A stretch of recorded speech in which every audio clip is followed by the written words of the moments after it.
What is going on, guys? It is Wrestlelamia here, back with another episode. Join us now as we look at this week's edition of SmackDown, as well as the wildest news stories and rumors you need to know, including the real reason why Drew McIntyre won the Undisputed Championship, the backstage reaction to the title switch, the Royal Rumble could be in trouble, a WWE star undergoes neck surgery, what's happened to Tiffany Stratton, Stephanie Vaquer's injury looks awful, and much more. Be sure to subscribe and hit that notification bell for daily wrestling videos and follow us on Facebook for exclusive lists.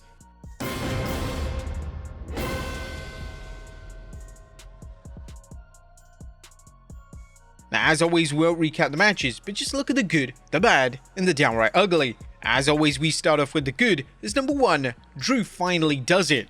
Drew McIntyre is now the new undisputed WWE champion, and the timing couldn't have been better. 2025 was a bad year for WWE creatively, and Drew's big win is a palate cleanse that fans have been asking for months. McIntyre has kept himself as a top player, making the most of any program he works in, while maintaining his character as a perpetually frustrated heel whose savage humor to the fans can't help but be admired. Add in a strong social media game, and McIntyre is a perfect heel to hold a world title, someone who poses a legitimate threat to any opponent, but whose cheating game makes him seem unbeatable. This was a wonderful surprise to 2026, and we're glad that Triple H actually pulled the trigger on a McIntyre win. This really needed to happen. Number 2, the Samoan Werewolf strikes. Jacob Fatu is back, and he wasted no time getting payback on Drew McIntyre during his title match against Cody Rhodes. Unfortunately for Cody, he got in the way of the Samoan Werewolf's vengeance, getting a beat down for his trouble and losing the title in one night. Was this a case of Fatu's all gas no brakes philosophy at play, or was there a method to Fatu's madness, such as wanting to take the title from Drew rather than Cody Rhodes? Or whatever the case, Jacob's return could lead to some exciting things in 2026, including a potential feud with the American Nightmare. Number 3, a 2026 SmackDown reset. Was last night's SmackDown the creative equivalent of WWE hitting the reset button? That's hard to deny, as the show featured a major title switch, which was a fantastic match, the introduction of new players to the Blue brand, and what looks to be some much needed fresh programs, including Randy Orton vs Trick Williams and Jordynne Grace vs Jade Cargill.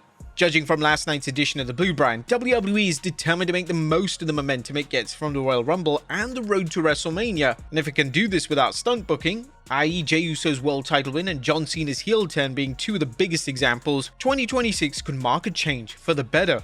Number 4, Orton and Williams confrontation. Last night's dust-up between Randy Orton vs Trick Williams was a perfect way to close out their microphone melee, and if WWE builds this up properly, fans could be set for a fantastic feud heading into WrestleMania.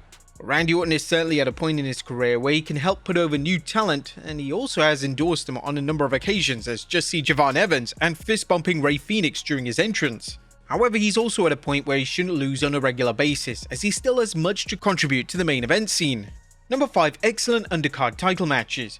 WWE didn't waste its 3 hours, booking several strong undercard matches to the epic main event.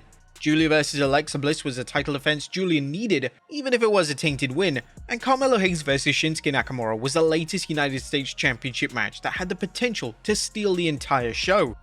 And Grace vs Cargill needs to happen now. Last night's confrontation between Jordynne Grace and Jade Cargill is one WWE needs to take to the next level, because Grace is too good to be fighting mid-carders, and Cargill hasn't had a worthy opponent yet for a women's title. This would be a great first defense for her.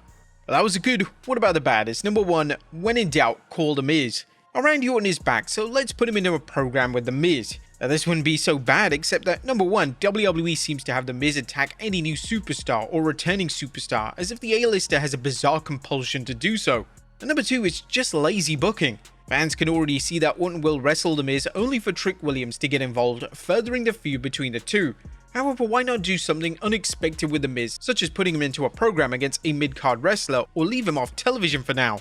And number 2, MFTs vs the Wyatt's Lantern angle. The latest twist in the MFTs vs Wyatt's program apparently has the MFTs in possession of Bray Wyatt's Lantern, an angle that exposes how weak creative is at booking these two factions and how out of place the Wyatt pseudo-occult gimmick is. Oh, and Wade's line saying that the showdown we've been salivating for was between Tala Tonga and Eric Rowan. Let's not get ahead of ourselves, right? There was nothing downright ugly on this week's SmackDown, as it was a super strong show, especially for a 3-hour one. It's probably a rare occasion where SmackDown has a big W over the red brand in the week. What would you guys think of SmackDown last night? Let us know in the comments down below. Now let's move on to the news. Our first story looks at Drew McIntyre is WWE Undisputed Champion.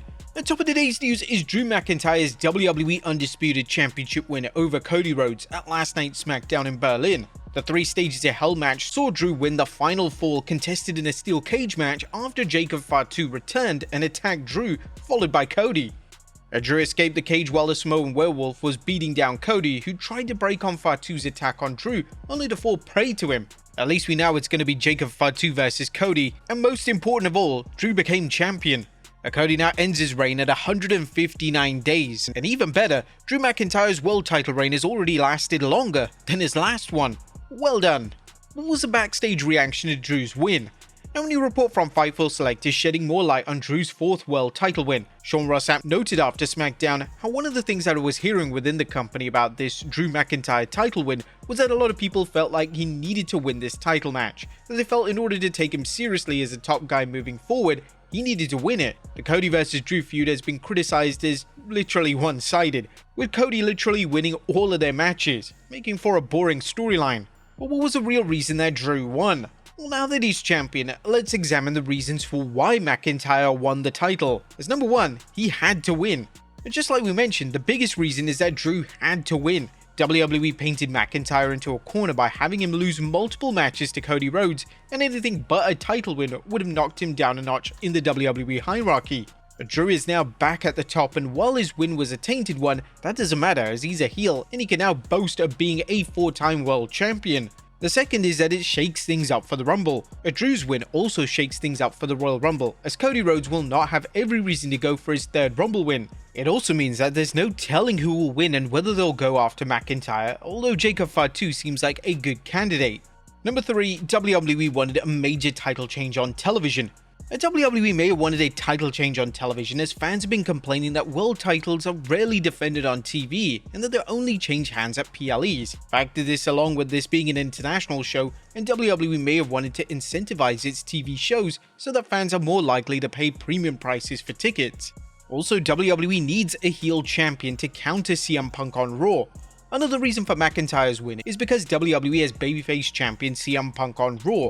While there is no rule that you can't have 2 heels or 2 babyfaces as world champions, it does change things up and adds a variety to WWE programming. It's also a new slate for WrestleMania. McIntyre's title win also wipes the slate clean for the world title picture going into WrestleMania. As noted in our SmackDown analysis, the blue brand appears to be leaning into a fresh start based off the usual momentum that WWE gets from the road to WrestleMania, and a new world champion creates new matchups and storylines with a world of potential. It's in fact one of the biggest shakeups we've ever had to the start of the year. And also, Cody granted it. There's interesting news concerning the title switch, as Bodyslam.net reports that both Cody Rhodes and Drew approached WWE officials about putting the title on McIntyre. The report notes that the 2 superstars felt that the timing was right, that being a huge episode of SmackDown set in Berlin, and that it would have helped build new storylines. Bodyslam added that this isn't the first time that Cody and Drew requested a title switch, as they reportedly requested it before at WrestlePalooza. Are you guys happy that Drew McIntyre is champion though? Next up, Drew recreates an iconic photo. I'll leave it to Drew McIntyre to get some laughs out of his hard-fought WWE Undisputed Championship win. First, the new champion took to Twitter to say that he's finally not bored at work, and he also posted a picture of himself in bed with the title, leading to World Cup fans noting the photo's similarity to Lionel Messi's iconic photo lying in bed winning the 2022 FIFA World Cup. But is the Royal Rumble in trouble? Saudi Arabia is set to host this year's Rumble, but is its host city Riyadh ready to rumble? Well, not according to Dave Meltzer, who noticed in this week's Wrestling Observer newsletter that they are building a new stadium from the ground up in Riyadh for the 31st January Royal Rumble. At this point, they are nowhere near complete. Inside the Ropes also reported construction continues on the custom-built stadium for the Royal Rumble in Riyadh, with the entire venue being constructed from the ground up in record time to accommodate this landmark event. Rather than utilizing existing facilities as WWE has done for previous Saudi Arabia events, the company has made the strategic decision to build a completely new arena specifically designed for the Royal Rumble. Now, it's unknown if Saudi officials have a backup plan in the event if the stadium's not finished in time, but, well, this is Saudi Arabia. Buildings could be made in about a week. Next up, Javon Evans' status revealed. Now, what are WWE's plans for Javon Evans now that he's officially on Raw? Well, according to Meltzer, WWE has a clear idea where Evans stands in the pecking order, seeing Evans as a guy who can be a star, but not a franchise star. That could change depending on fans' reaction, but will WWE listen to the fans or ignore them as they've done with fans cheering LA Knight? Next up, a WWE star undergoes neck surgery. Now it's time for the latest on Elton Prince's medical status. Prince, one half of the tag team Pretty Deadly with Kit Wilson, has been off TV for several months following a nasty fall, but Prince has good news for his fans. He took to social media revealing how he was injured. "Back in May, I took a bad landing in the ring. The top of my head hit the mat and what felt like burning hot electricity exploded through my neck and my arms. I lost control of my hands as all my fingers curled in and were stuck for a moment. It was pretty terrifying, and what followed has been 7 months of tests, questions, and well, pain." And Prince revealed what's going on since his injury, and now he's in recovery mode. "Thanks to the efforts of the WWE medical staff and Dr. Cantor, Gina, and the Hogue team, we found the problem, and yesterday I successfully underwent a 2-level neck fusion. Not exactly where I hope to be at 28, but we're owed nothing in this life, and I'm just grateful to be on the road to recovery." Prince thanked his fans for their support and said right now he's focusing on his recovery and being able to be a good dad. "We're definitely happy to hear Elton is turning the corner and send our best to him for a fast and full recovery." Next up, what has happened to Tiffany Stratton? Now, speaking of medical reports, where's a former WWE Women's Champion Tiffany Stratton? She hasn't been seen since dropping the championship to Jade Cargill, and according to Meltzer on the Wrestling Observer Radio, she's out of action with an injury. Again, we're wishing our best to Tiffany and hope that she's back in time sooner rather than later. And finally, Stephanie Vaquer's injury looks awful. And last but not least, Stephanie Vaquer is one tough customer as she recently showed off the ankle injury she suffered during a 29th December triple threat match where she defended a Women's World Championship against Nikki Bella and Raquel Rodriguez.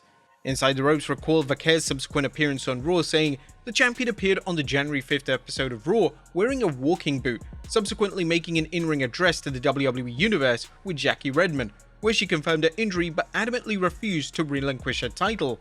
Currently, there's no word on how severe the injury is, but it looks pretty damn awful. We're sending our best to Stephanie Vaquer. But there you have it, folks, our look at this week's SmackDown, as well as the wildest news stories and rumors you need to know. Be sure to leave your comments down below. I'll see you next time with some more wrestling content.